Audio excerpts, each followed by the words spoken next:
It's actually not hard to see which game series must have inspired the developer Mundfish with this game.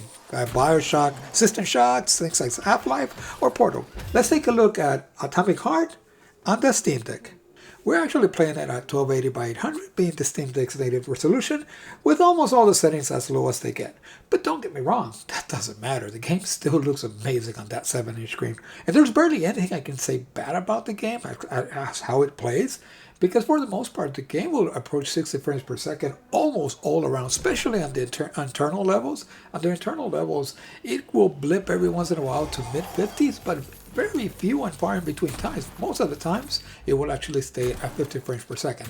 However, on the outside levels, it gets a little bit trickier, and sometimes it goes just for a blip to mid-30s, but for the most part, it stays about 40 or 50 frames per second and approaches 60 frames per second. So the performance is great. If you wanted to cap it at 40 frames per second on those outside levels, you'll be fine, but I don't even think you need to. But on the internal levels, I couldn't find it playing worse than 55 frames per second for the most part, and it usually wasn't 60 frames per second. I can't complain about the graphics or the gameplay. I guess the worst I could complain about is that the dialogue's a little bit cheesy, and the game actually swears a lot more than I can, and I actually swear like a sailor. But anyway, I'll let you watch the rest of the video, and I'll see you on the next one.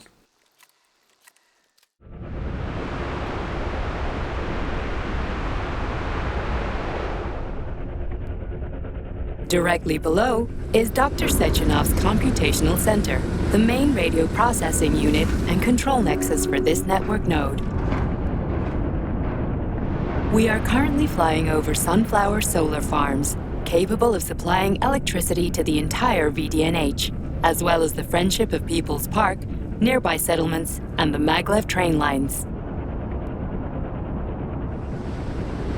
Maglev train stations connect all of Facility 3826, allowing personnel to travel from one complex to another with comfort and ease. We are now flying past the majestic Call of the Motherland monument, erected in 1949 to mark the Soviet Union's victory in World War II, and are now entering the grounds of the Vavilov complex, the site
Must be Sechenov's guy.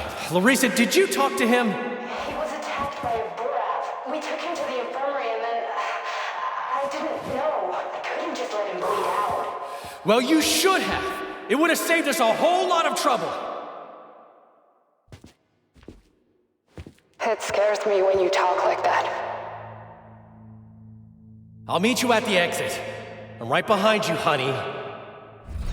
I just hope we're not too late. Hope can be dangerous. Hands up! Victor? What's going on? You deaf? Hands behind your head. Victor! The hell are you? Major Nechayev Special Operations, and that's the last question you get. You're going to Chelomey. Victor, save yourself! Chelomey. Of course, Comrade Major. Intrusion. Huh? Intrusion! Warning. Hey, freeze! Warning. Damn it. Lock.